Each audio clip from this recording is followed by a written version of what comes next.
All attendees are in listen-only mode. Hello, everybody. Jay Torley here from Profitable Giving Canada. And I have my three gentlemen with me today. We have Shai Kurtz and Joel Sherman and Mickey Rosen. And it's our privilege to come into your home today. We have an update, an appeal update. And Joel, of course, is lead counsel, works directly with Deloitte Law out of Calgary, Alberta. And so I'm going to turn it over really to Shai and to Joel to give us the most recent update. And we'll be able to answer any questions that you might have at the end, as many as we can anyway. And we look forward to spending time with you today. And we know that you're going to really be encouraged and uplifted by our conversation. Gentlemen, over to you, and thanks for being here. Thank you very much, Jay. And hello, Mickey, and hello, Joel, and hello, everybody. Hello. We should just get right into it. So I will just open this by reminding myself and Mickey, Joel, you might know, Jay, I think you know, that the first thing I said after hearing the judgment was this intuitive, it sounds so bad that it's actually good. And I think until now, no one has gotten really a very refined picture yet of where we are, because last time, as soon as the judgment came out, we wanted to communicate to the people as fast as possible, and we were able to speak to them orally about some of the things that came through in the appeal. But now something very special has happened. Joel has submitted the, what's it called, the Memorandum of Fact and Law? Yeah, Memorandum of Fact and Law, or just the factum. Or the factum. And is the most recent state of the tax court, of the Court of Appeal. And this is now a public document, so to speak, is it not? It is. It is. And so this, a lot of people don't quite follow the legal process, and they don't quite interpret what things mean, and if it's good, if it's bad.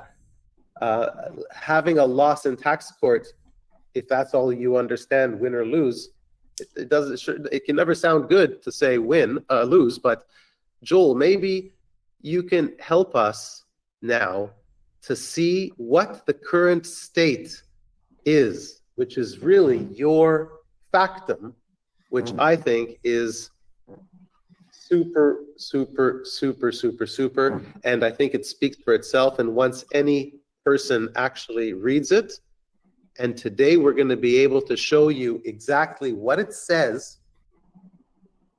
and also to show you really proof that supports it as well, which makes it so powerful. We're going to be able to show it to you live on today's webinar. So Joel, I won't steal your thunder. Awesome work. Now show everyone how awesome. Sure. Okay. Let me figure out how to share this. Show screen. No one can see your screen. Okay, let's try this. Shoot. That is not. It says click to start screen sharing. Waiting to view Mickey's screen. Oh, wait, I'm going to make myself a presenter. There we go. Please close confidential windows. I already did that. When ready, show my screen. There we go. Now, can you see? You can probably see like double us, or what do you see? You see the PDF here? I see just one PDF, right? Yeah. Okay. Yeah. Perfect. Here we go. Great.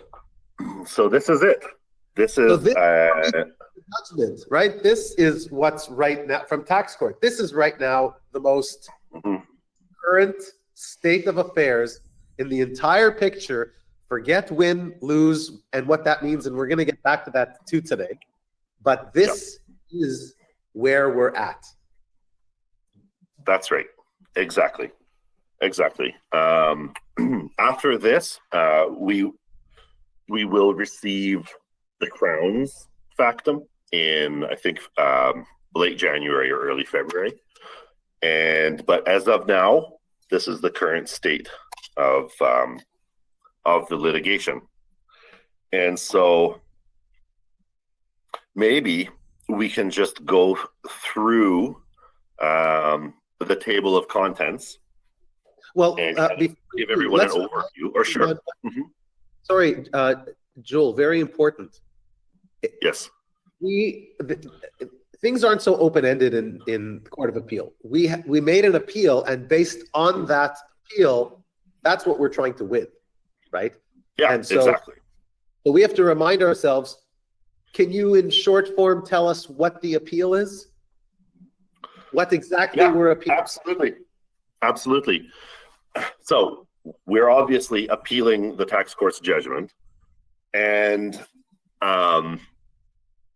the gist of our argument, and it's actually we're able to point and put our finger on this quite clearly, where the error is and how that error underpinned all of the reasoning in the tax court judgment, was that in finding that the loans didn't exist, that there were no loans at all, the tax court judge based that reasoning on an error by excluding all of Justice Trading's documents and saying that they were all hearsay, and putting this in a footnote and saying that they were all inadmissible.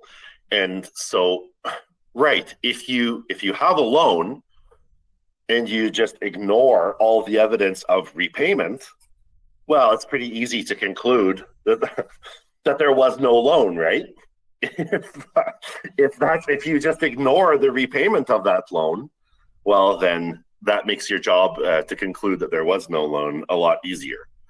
So there was no discernible reasons that were provided by the tax court judge as to why all of Justice Trading's documents and why all of Mickey's evidence and testimony was disregarded. And I think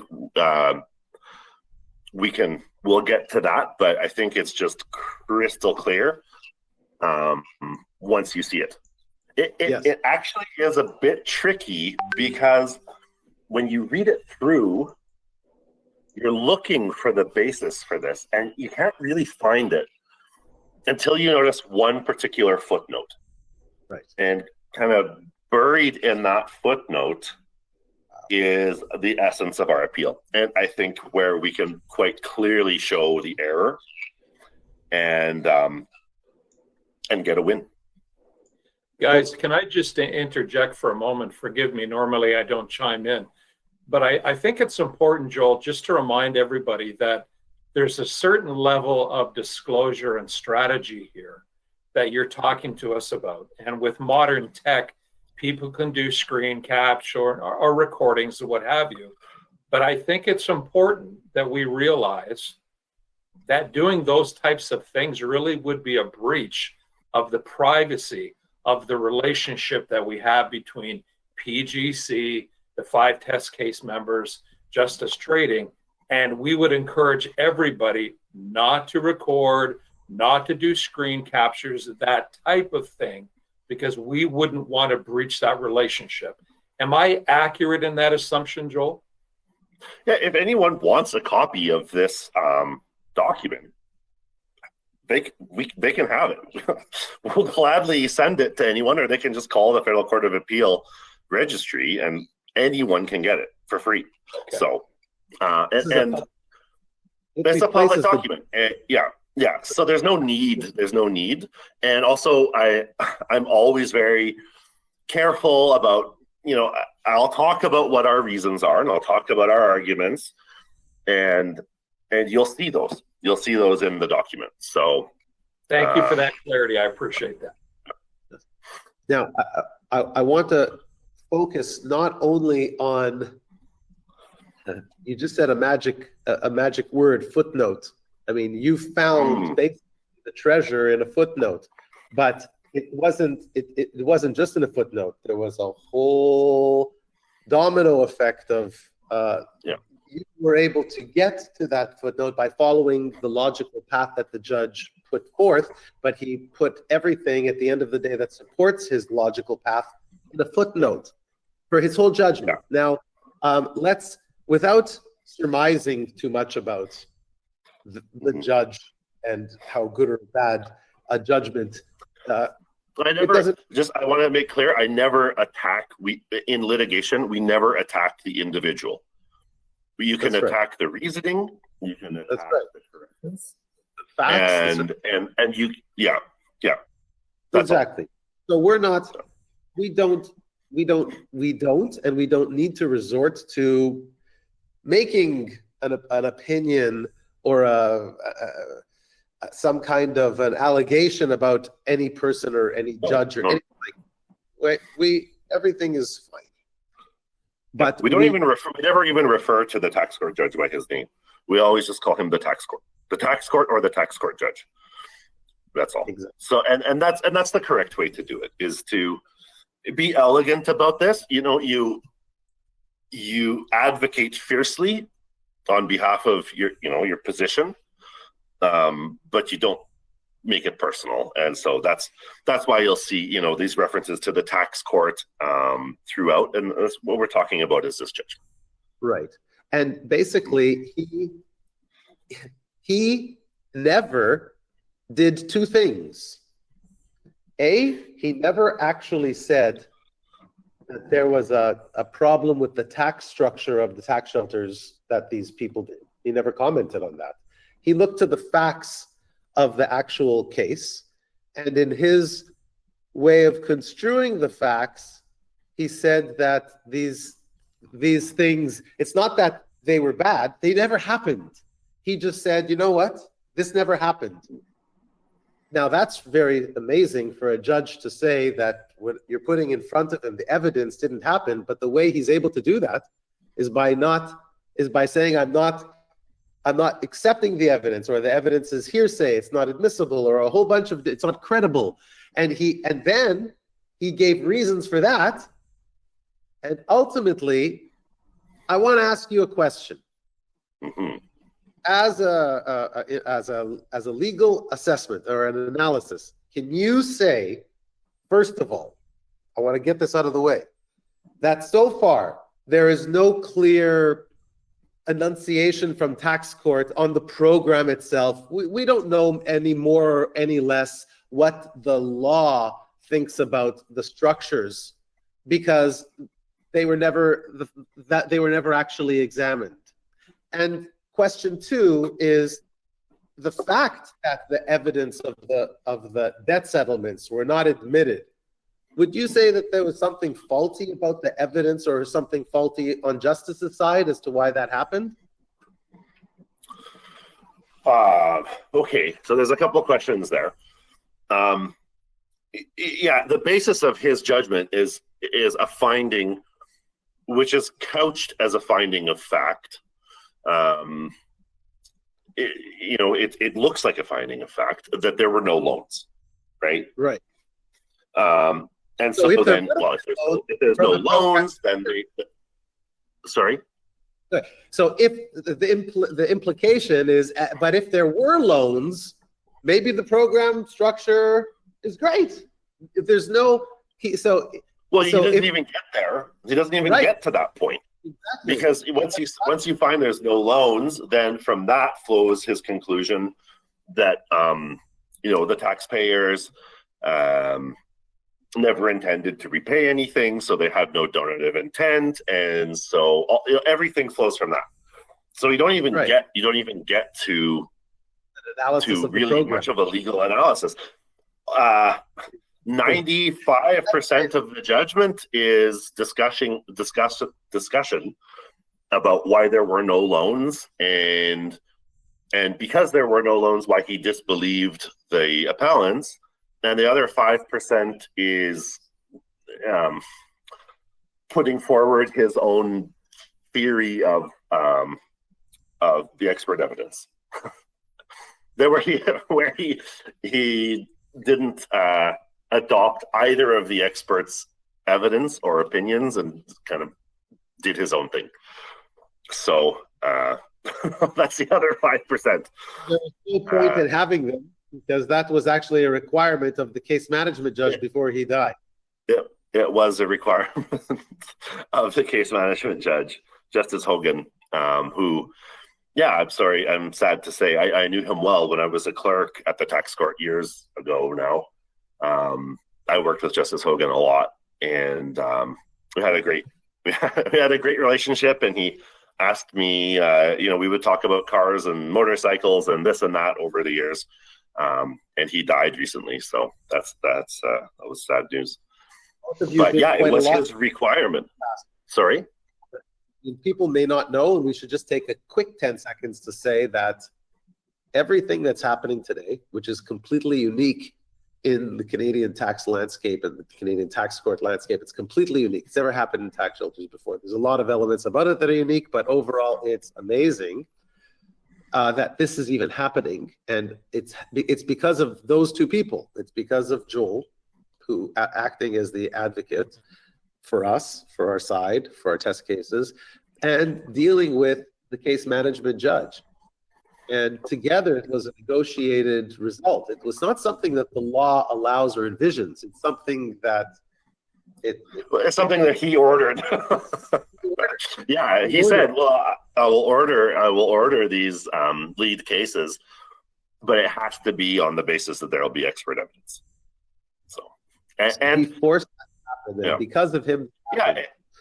And actually I would have I was much happier going with expert evidence anyway. And we had a fantastic expert who clearly, very, very clearly and logically explained why he felt that the fair market value, that the prices that were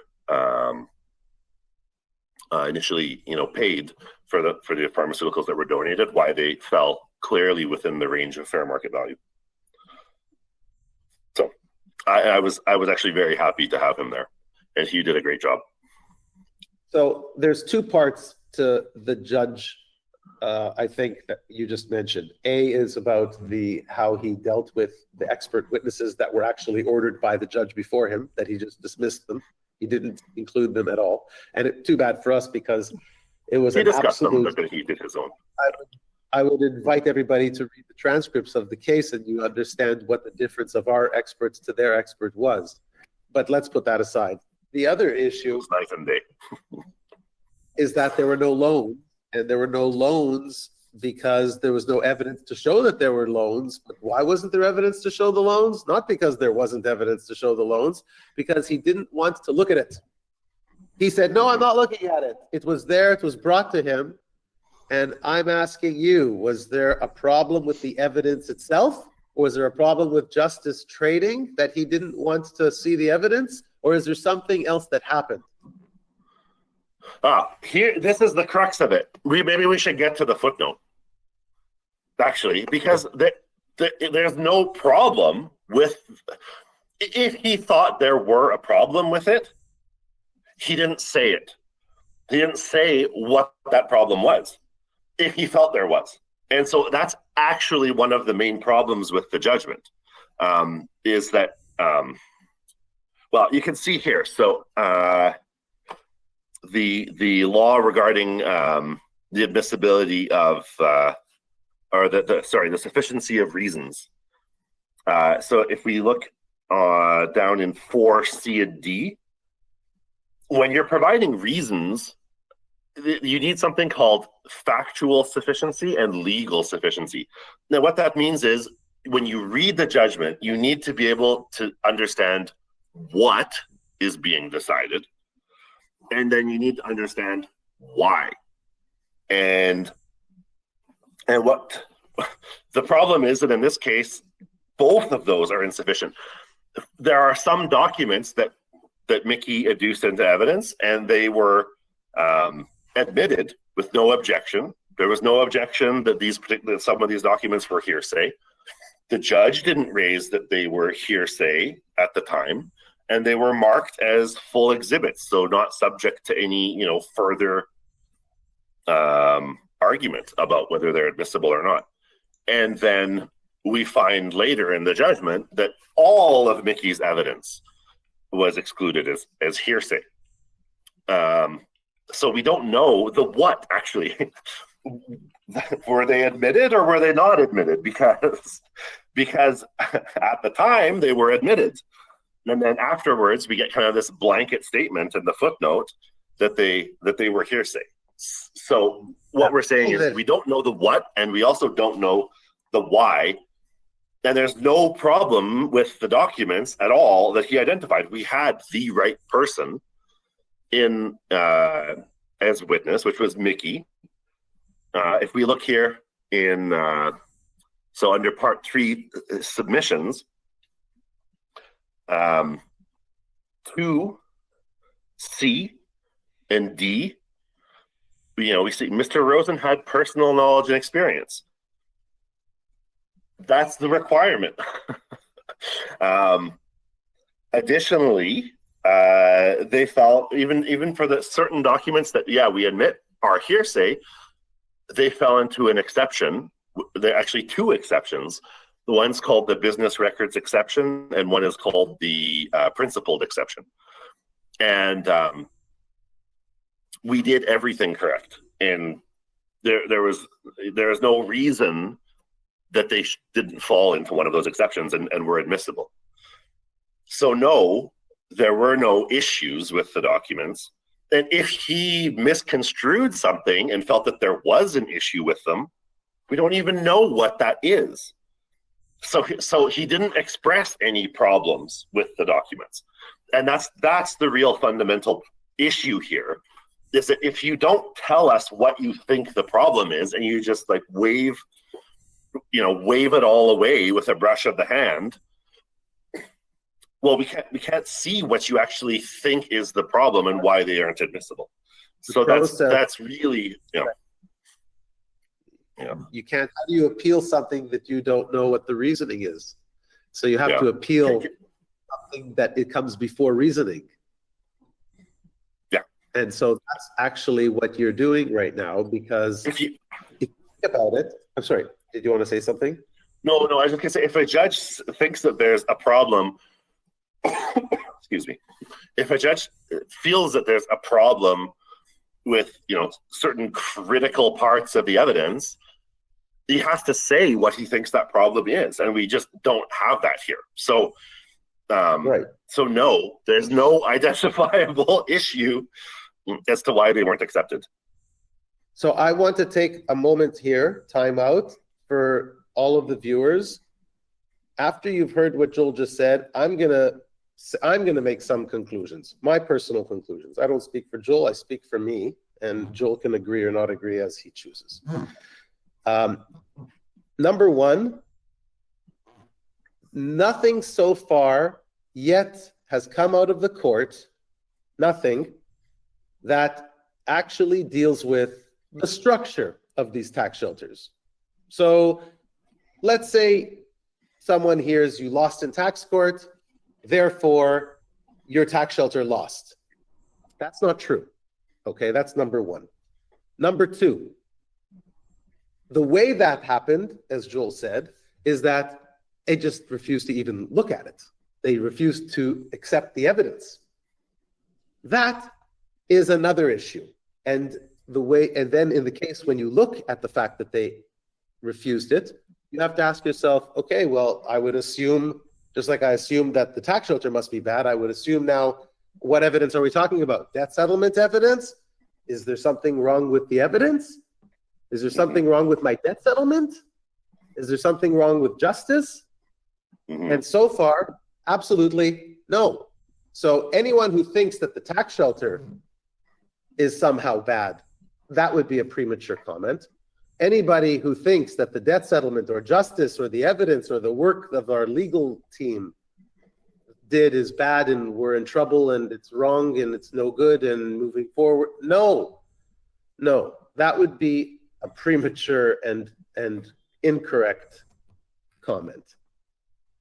But if you continue to follow the path, which Joel did, and he followed a path, another step through the judgment, and he got to this magic footnote, a treasure box, because in that treasure box is the ultimate justification for why the judge decided not to take the evidence. And in between, there's one piece missing, and that is Mickey's testimony itself. Something happened. We don't know what, but now Joel is going to tell us, because it's part of a very clear, logical flow that's right there in the judgment, in the transcripts, and now in the memorandum of fact and law, which is why we now know that what we have in front of us is, to the extent that we want to win this appeal, it's inarguable. It's in front of, it's prima facie, it's in your face. It's right there clear. So I don't care what the CRA responds in their memorandum of fact and law. What's before the court is what the appeal says. And based on what the appeal says, this is absolutely impossible to beat. So Joel, maybe you want to take everybody to the crux of what happened and the drama, how it unfolds, and how you used it now to make this instrument. Sure. I mean, I don't know if I would call it drama, but it's an aha moment. When I'm sharing my screen, is my camera still visible for everyone? Because I feel like I'm getting animated here and I'm talking with my hands a lot. So I'm not sure if that's distracting or annoying. I'll stop. But I can't see myself. So when I can't see myself, I talk expressively. Yeah, we see you, Joel. We see you. You do? Okay. All right. Well, I don't see what I look like, so I assume it's a bit ridiculous, but it's because of all my my hand waving and gestures. So yeah, let's get to it. I mean, it's right here. I was saying it's an aha moment where you're reading through the judgment, and you're thinking, well, what is this based on? Really, what's the basis for finding no loans? Loans never existed. Like, and then you get here.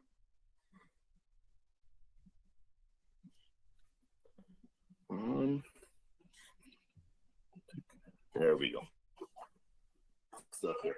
The tax court erred in dismissing out of hand the entirety of Mr. Rosen's evidence as hearsay. So when we say out of hand, I really mean out of hand with zero analysis. And not only just like, some documents where he's like, we fully acknowledge some of them were hearsay. And then we said, however, they fit into an exception and should be admissible. And that happens all the time. The Crown also wanted to put in a bunch of their hearsay documents under exceptions, and the judge didn't even refer to theirs at all, which is fine. That's okay. But so not only, not just some of them. This is what really bugs me. It's not just some of them, or not just parts of Mickey's testimony, but all of it. And it's just absolutely crystal clear when someone is testifying to their own personal experience, what they did and what they saw, and what happened to them. That's not hearsay. that is direct personal experience, which is not hearsay. And the majority of Mickey's testimony was that. And so when we get to this footnote here, footnote 35, and you see the little square brackets around the W. It's because this is buried. There's 3 sentences in this one footnote, and it's just buried kind of in the middle of this. Sorry, Joel, are you able to your cursor and show people or a highlight of what you're looking at? Yeah, right here. Sorry. Yeah, you're right. There we go. Here we go. So Thank this is in the footnote. And this is why it's clear to me that this goes to the heart of his analysis. He says that it goes to the heart of his analysis in the footnote. You know, with a view to rehabilitating the discredited loans, the lead appellant. So he's talking about, is there a loan or not a loan? And he said, well, your evidence that you actually repaid it is, which you would think is actually essential to determining the existence of a loan if you actually repaid it. So with the view to rehabilitating the discredited loans, the lead appellants offered up hearsay documents and hearsay testimony from Mr. Rosen of Justice Trading in order to persuade me of the bona fides of the lenders and the loans, notwithstanding their efforts to fit that evidence within a hearsay exception. They failed to do so. Why? We don't know. What hearsay exception were we arguing? We don't know. Which of the documents were hearsay? Apparently all of them. He accepted some. Well, that's hearsay. right. Yeah. Yeah, exactly. And which of Mickey's testimony was hearsay? And why? Apparently all of it, but it wasn't. Yeah, and why was it hearsay? Exactly. So here we have, I mean, I think this is the aha moment, and then there's a second aha moment. Now you this have is to follow a path that he built, but he hid it inside footnotes. Who does a judgment? I wouldn't say hid it. It's there. Listen, it's not front and center. Let's say, okay. The reasoning of the judgment front and center, right? That's the ratio of the case. Who puts the judgment in obiter? Who puts the judgment in a footnote that no one reads? What? Well, the critical part, I would say, of the evidence that the loans were repaid. I'd say that's and if I don't know if people recall, but the Crown admitted that Mickey's testimony and his evidence would be relevant, and that's why because of the war that was happening at the time and Mickey couldn't travel, that's why we had to suspend for 3 or 4 months until the situation improved, and then so that Mickey could come. Like, it was clear that this was essential to the case. Even to the CRA? Yeah, even to the Department of Justice, right? Mm-hmm. Well, they admitted that it would be relevant. Yeah. And that's why they forced him to come instead of doing it on Zoom, which would have made it months earlier. We had to wait for months. That's right. In order to have, because the counterparty says how relevant it is themselves. Yeah. I mean, let's just to be clear, the Department of Justice wasn't like pushing that they really wanted to have his evidence in, but we needed to have his evidence in, and they said, yeah, we can understand that. So yeah. So this is the aha moment for this. So then there's a big portion of our argument that goes through, and we explain, Mr. Rosen had personal knowledge of many of the events and documents he testified to, and his evidence was available to be tested on cross-examination. That's not hearsay. Not all of the documents that he testified to were adduced for proof of their contents. And this is so some of them were on their face. We weren't even asking them. We were asking the documents to be introduced for different reasons. Some of it was to explain, to help Mickey explain why, Justice Trading took the steps that it took, because this is the understanding it had. So that's also not hearsay. It's only hearsay if we're trying to say, like, you must take what was written in this letter from the other party's counsel as like truth. And we had a discussion to try to explain to the tax court judge at the time, that to make it clear that for those exchanges of letters, we were introducing them to explain the understanding of Justice Trading and the steps that it took as a result. So that's not hearsay. And then here, a number of the documents that were not objected to and fully accepted into record as exhibits. However, despite forming part of the record, the tax court incongruously stated that these exhibits were inadmissible hearsay. Well, if they were inadmissible hearsay, you should have not admitted them when they were submitted, and they should have not been marked as exhibits. Right. Once they're admitted, they're admitted. That's right. So they went through that process, and then even though they were admitted, he didn't consider them as if they weren't admitted. So, yeah, that's right. That's right. That's right. And so then we kind of expand on these points here. But you're missing one thing. What's that? You're missing something. Why? What am I missing?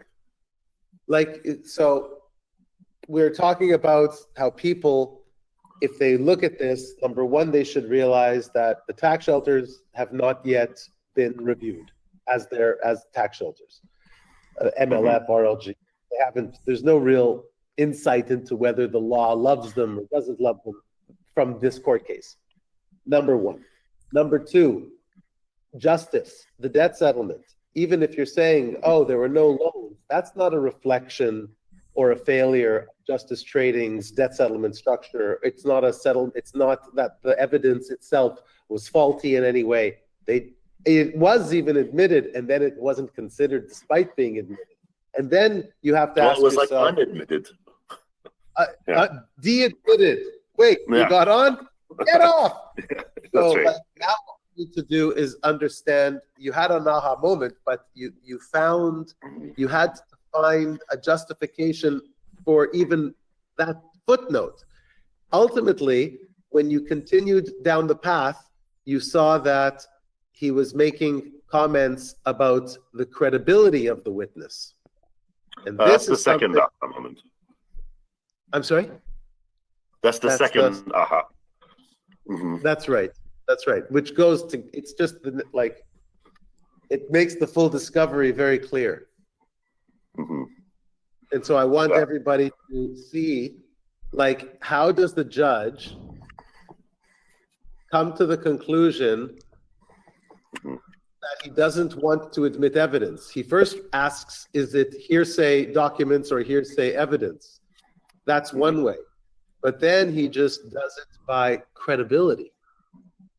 Right. So let's go there. Here we go. The tax court determined Mr. Rosen's credibility based on purported statements that are nowhere to be found in the record.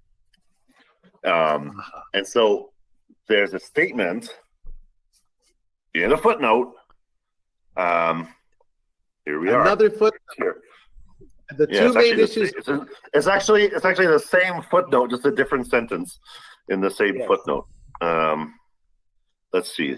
So even if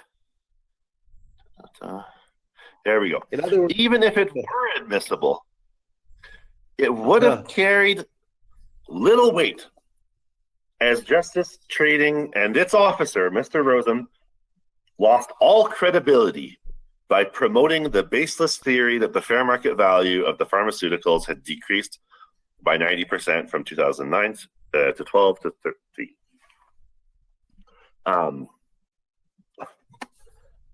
There's not. I think what's telling about this is that there's no footnote to his footnote to say where this was said. Right. Where was this promotion of a baseless theory? Where did that take place? Where did Mickey talk about that ever? And I racked my brain and read through the transcripts again, once, twice. I mean, I cannot find what this is basing the statement on. And we never asked Mickey any questions about his, views on fair market value. And he wasn't cross-examined on it. And so I was, trying to figure out where this came from, and it's just nowhere. It's nowhere to be found in at all. And so it's. So let me get the document straight.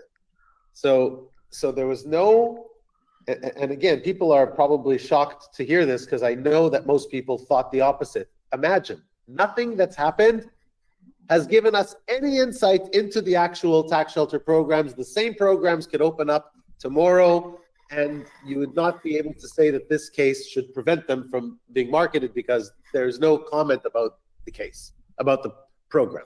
There is no comment, there is no insight or issue that pertains to Justice Trading or the loans or the evidence. Something else happened. Right. He said on one side, even if the argument fails, imagine he was already imagining that someone would say that there is no hearsay documents and hearsay testimony. And so he already says, even if, in a footnote, he's arguing with himself, even if someone comes and shows that there isn't any hearsay evidence, it's not hearsay evidence, none of the testimony, none of the document, it wouldn't matter anyway. Why? Because he's not credible. Why is he not credible? Because of the things he said, the theory that he promoted about this weird pharmaceutical thing, that evaluation thing that he said that, I don't know, no one, what's he talking about? So we know that Mickey didn't say anything like that, but we can't know for sure until we read the transcripts. Yeah. Let's just, I think we deal with this clearly and concisely here in 4 paragraphs. And let's hear it. And these are all 100% verifiable, true, and fact. Yeah, absolute fact and crystal clear. There is no evidence, including any statement from Mr. Rosen regarding his purported views on fair market value, to support the tax court's determination that he promoted a theory that the fair market value of the pharmaceuticals decreased by 90%. Mr. Rosen did not testify regarding the fair market value of the pharmaceuticals at all, much less with respect to its fluctuation between 2009 and 13. Mickey wasn't qualified as an expert. If anyone had asked him a question about his views on fair market value, that you can't ask someone's opinion unless they're qualified as an expert. Then Mickey was a fact witness, not an expert witness. He was there to testify as to his knowledge regarding the facts. So, and between us, what does any of this have to do with anyway? Like, imagine that Mickey and Justice and all of this came years after people participated in the tax shelters. The whole point is to look at the tax shelters. They didn't look at any tax shelters. And they didn't to look at us. Yeah. I mean, how I would put it is this way. And I think this is basically what I said before, but it's pretty easy For more to than say 7 years, the new philanthropy program has no helped loans, Canadians transform which their is tax benefits central into to the actual tax shelter, right? That's central. It's a loan. It's a loan with an option to repay in cash or in kind. That's what the structure was. And so if you say there's no loan, then you don't deal with the tax shelter. And it's pretty easy to say there's no loan if you just exclude or disregard all of the evidence regarding the repayment of the loan in accordance with the terms of that loan itself. And you do so by just saying, well, it's all hearsay. And if it's not hearsay, there's no credibility to any of this evidence anyway, because of a statement that Mickey never said. Something that was just not the subject of Mickey's evidence. So that's shocking. Yeah. It's totally shocking. So that is the crux of our position and our argument. Because all you have to do is go to the transcripts, and you can see the entire transcripts. Anyone can go and do it. You can see that Mickey never made any comments at all or anything close to that, and it shouldn't matter if he did. It's not relevant. He's not an expert witness. He's a fact witness. Exactly. I would have been jumping on my. First of all, I never would have asked him myself because I know you can't ask a factual witness about his opinion on things. That's right. It's not relevant. And it's not relevant. So, who cares what he would say? Like, why about that? Like, why is it relevant? Yeah. It's amazing what he did.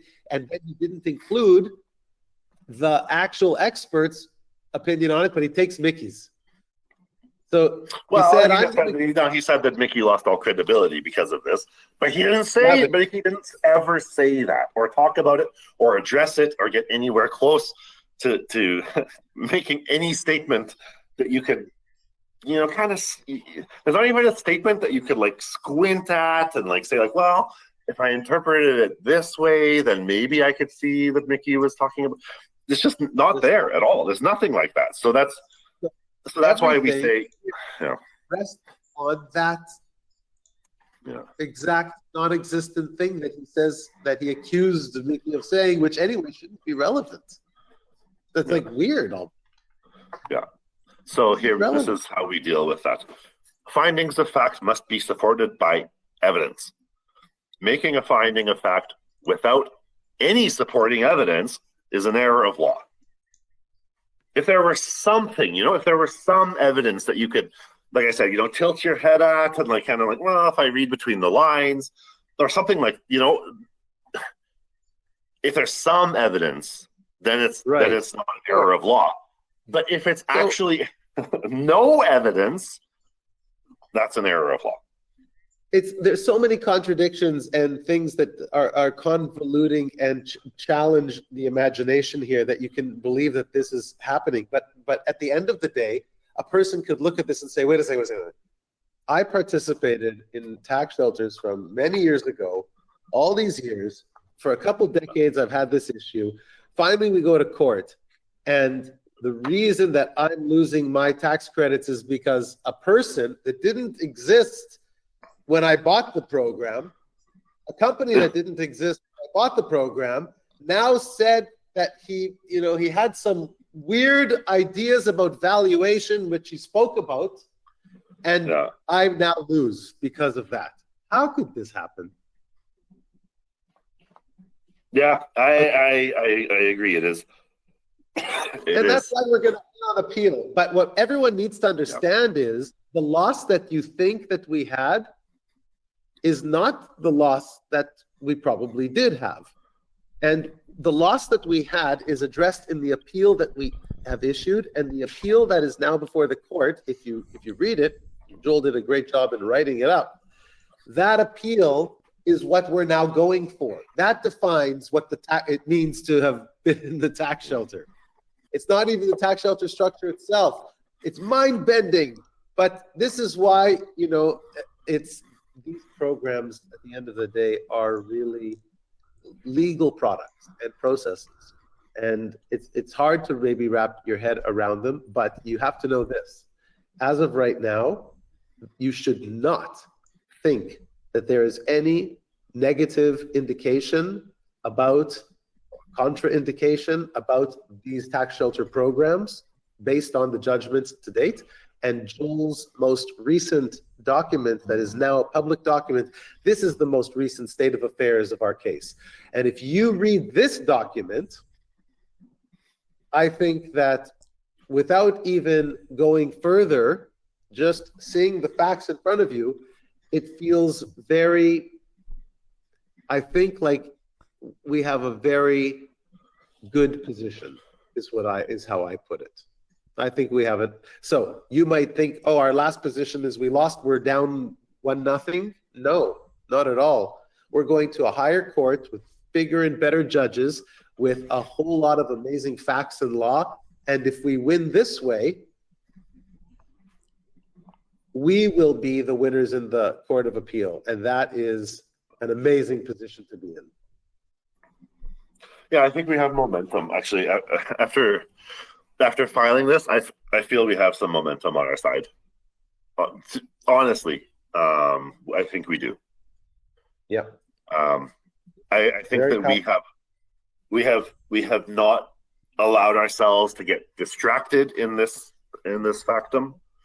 to like, argue a whole bunch of stuff that, about tax shelters in general and about, the policy of this and the policy of that and blah, blah, blah, blah, blah. No, we needed to focus right in on how we're going to win this now. And I'm confident this is the way. And I think that as people who don't deal with law all the time and they're watching this, and it's really important for them to understand, when you look at the situation, you actually can reassess things very differently, I think, now after the webinar than before, because imagine on one side, nothing is said about the tax shelter programs, even though you've lost. Nothing is said about the debt settlement, and then it's these other issues. But you know what's amazing? If there were a problem with the tax shelter, if there were a problem with justice, the judge would have been able, and the CRA, the Department of Justice, would have been able to focus on those things. There's a reason those things didn't come up. Yeah. Sorry, and that's what I'm trying. That's what I was trying to get at with the you need to know the what and the why. If there is a problem, tell us what the problem is. Right. But if there's no problem, and instead you just get this kind of dismiss, hand waving, exactly, like dismissing it out of hand, all of them as hearsay when they're clearly not all hearsay, and not explaining why they don't fit into an exception. To me, that tells me, well, you couldn't put your finger on an actual problem. Exactly. And so we get this as a result. You have to get so imaginative and weird and all of this garbage. Look, if people believe that tax shelters are bad no matter what, which is not the way the law works, right? But if they have some, I don't know, inclination against tax shelters, that's fine. But if you are a tax judge and you have the whole income tax at your disposal, right, and to try to find a problem with the program, and there is no tax issue mentioned in the judgment at all, I would say that it means that we did, and you did, a very good job of presenting our case and the facts so clearly that they couldn't easily fight on the merits of the program. Where they tried was, well, we see where, and we see how they did it. And this is why it's unfortunate that we have to go to a court of appeal. It would have been nice to also win right away in tax court, but they would have appealed. And right now, who has an advantage going into the Court of Appeal?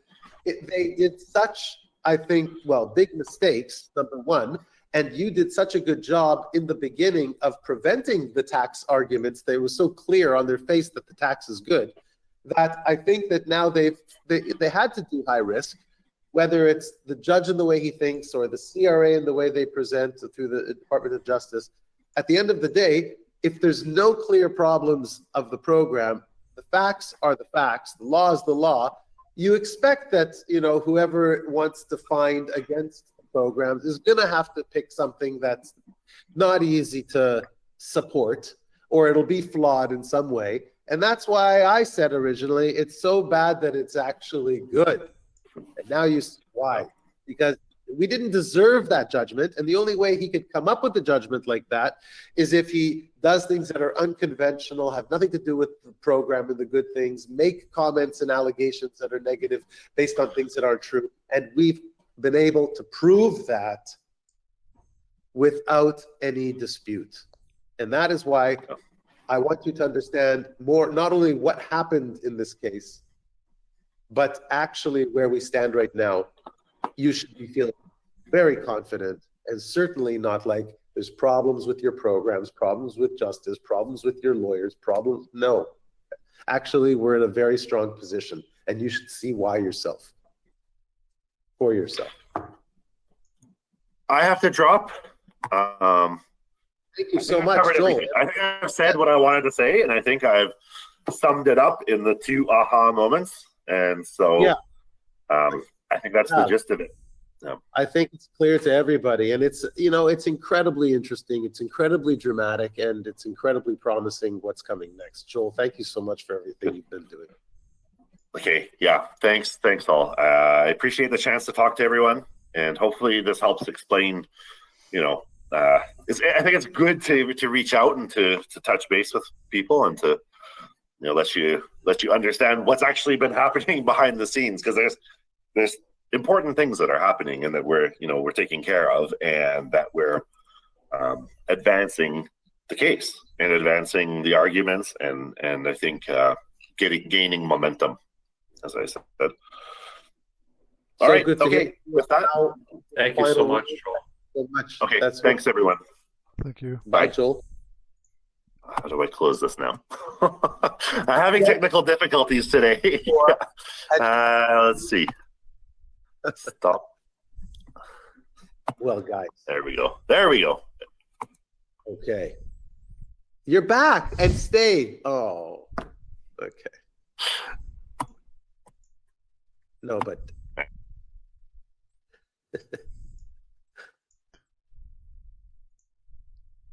Okay. Yeah, Joel is left. So Joel has left the building. Yeah. Okay, so we do have some more first of all, Shai, maybe you can summarize that before we move on to the next topic. So what are your thoughts are? We're winning. It's just obvious. What can I say?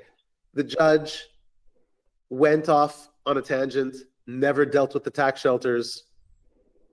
That should be the first thing that people notice, because whether or not, if we didn't even appeal,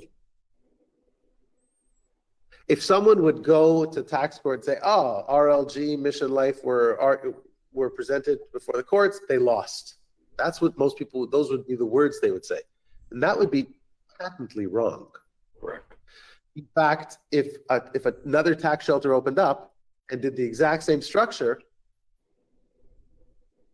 you would not be able to fault them and say, "Oh, it doesn't work because they lost." But they didn't lose because of their structure.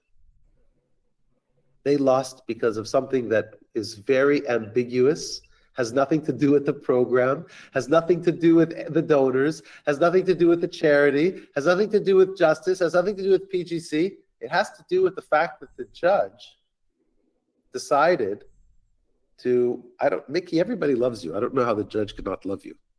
But the judge seemed to forget that he had an opinion of Mickey. He decided to make accusations. And put words in my mouth as well. Put words in his mouth, which are clearly nowhere to be found. So this is not something that you can argue with. The judge made a lot of mistakes, and we're conducting an investigation right now to look a little bit further into this judge. I understand that he's had in the past some serious incidents with respect to, I don't know if it's judicial fairness or ethics or bias.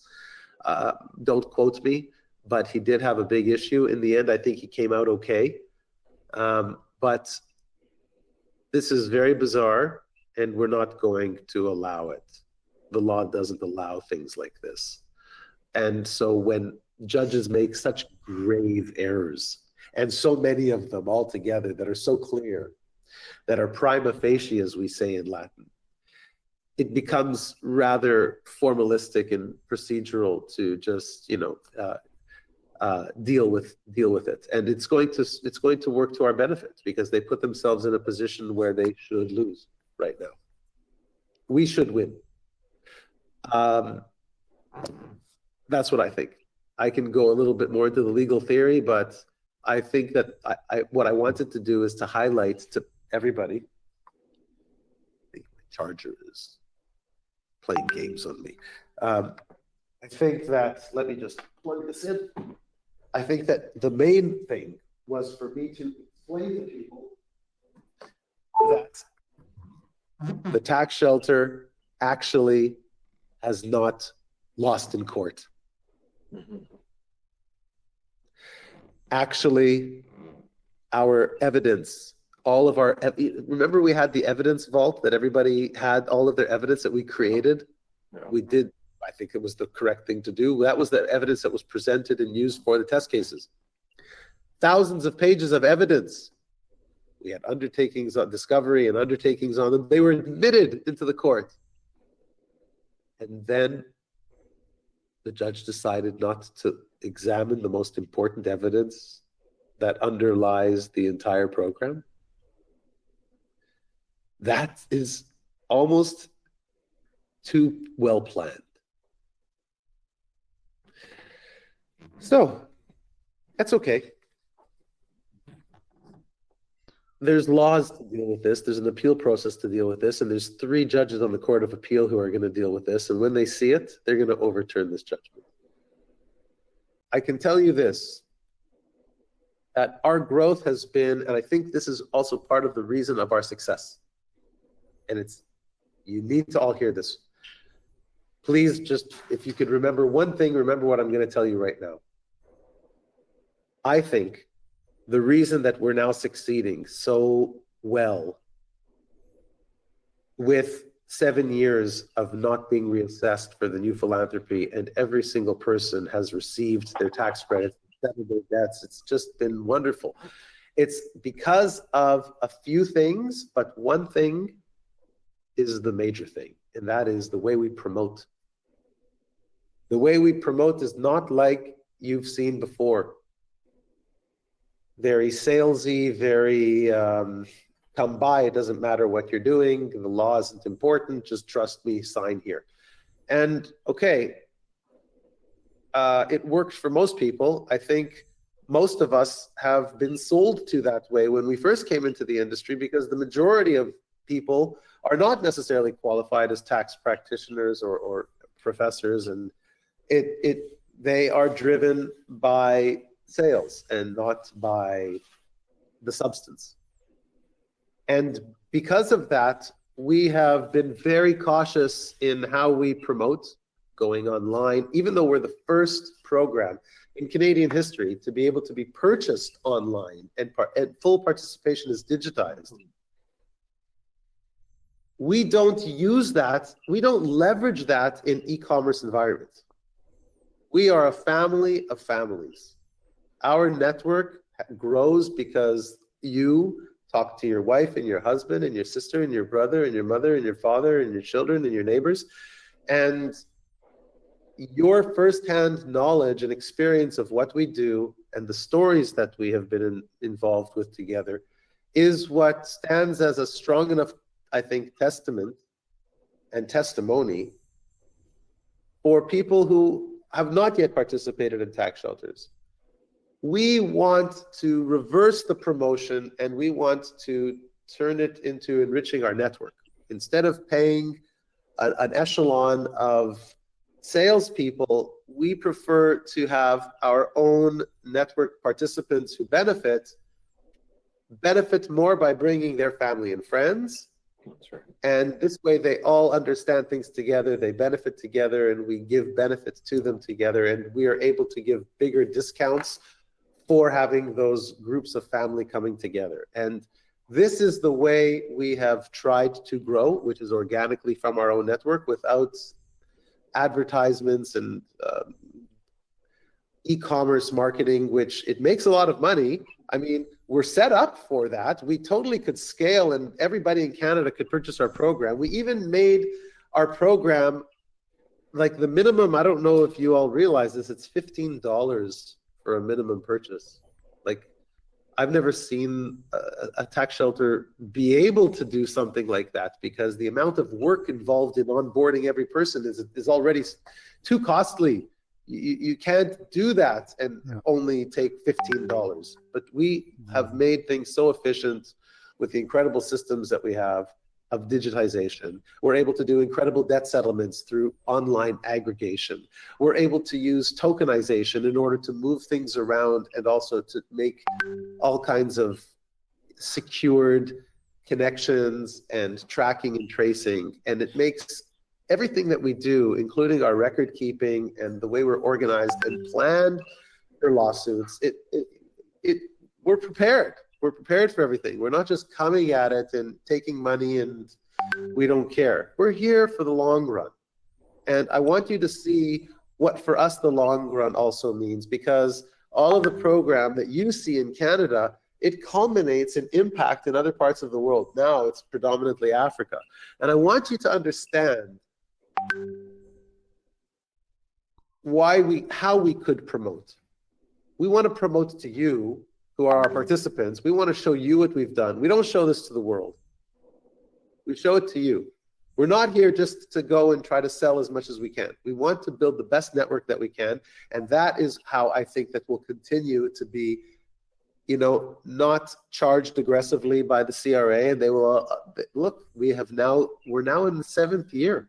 That means that the first few years are already statute barred. We don't have to go to court. It's done. Our participants are locked in the win. They've settled their debt. They know exactly their benefit. It's unbelievable. Never happened before in Canadian tax shelter history. And this is off the back of a bad event. When people came to Justice Trading, they didn't just participate in debt settlement events with us because they were so excited to spend money on a debt settlement instead of buying other bigger and better presents at Christmas time. But it was the best investment that they ever could have made for their family. And then they realized that we have what it takes to be able to participate in these programs and to see them through to the end and to make sure that they are as good as they promise to be.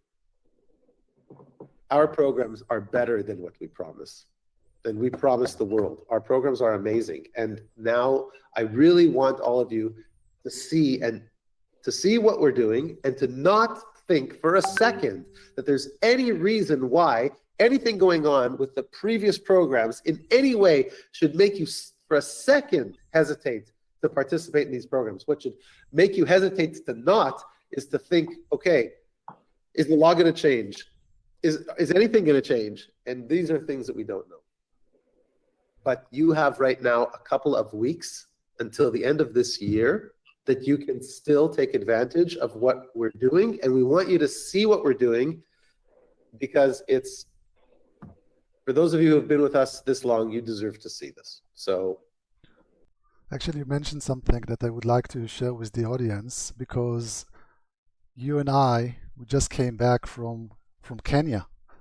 We had an amazing business trip over there, specifically for the new philanthropy program and the impact projects that we're doing over there. And we're so busy with the defense of the class defense, and we're barely promoting anything. And sometimes we do such amazing things and we don't get a chance even to share that work with our people. So I will take a 2-minute here, and I would like to just share something from our recent trip, and then we can just discuss it for a few minutes and we can close the meeting. What do you think about that, Shai? Go for it. For more than 7 years, the new philanthropy program has helped Canadians transform their tax benefits into real social impact. Today, that vision is expanding globally. Last week, we were honored to share our model with senior leadership in Kenya, a model built on integrity, transparency, and measurable results. In a milestone moment, we formalized a new partnership with key leaders in Kenya, establishing the foundation for our first major social impact project in East Africa. This agreement connects Canada's new philanthropy program with communities on the ground, ensuring every contribution produces real humanitarian outcomes. And today we are proud to show you the first project already underway, a fully integrated water access system designed to provide clean, safe drinking water across Meru County. This system will offer reliable supply and long-term sustainability for tens of thousands of people who need it most. And this is only the beginning. Our goal, to deploy a nationwide network of sustainable water systems, funded entirely by responsible Canadian philanthropy. For our clients in Canada, this means your participation isn't just financial, it's transformative. You are directly helping communities gain water, health, dignity and opportunity. And with full oversight, documentation, and transparent reporting, you'll be able to follow the progress of every project you help fund. Together, we're building a new model of giving, one that delivers real results, changes lives, and creates a legacy for generations. Your participation makes everything possible. Stay with us. The impact is expanding far beyond what we ever imagined. Yeah. So that was just a little example of the amazing work that we are doing on the ground, actually in Meru County in Kenya, helping so many people, like tens of thousands of people and hundreds of thousands of people, with those infrastructure projects that we are doing, bringing them clean, fresh water. We just were on the Senate in Kenya. We signed those amazing agreements. We started those amazing projects. So I think that it was to share those type of things with the people so they can really appreciate the work that we are doing on the ground.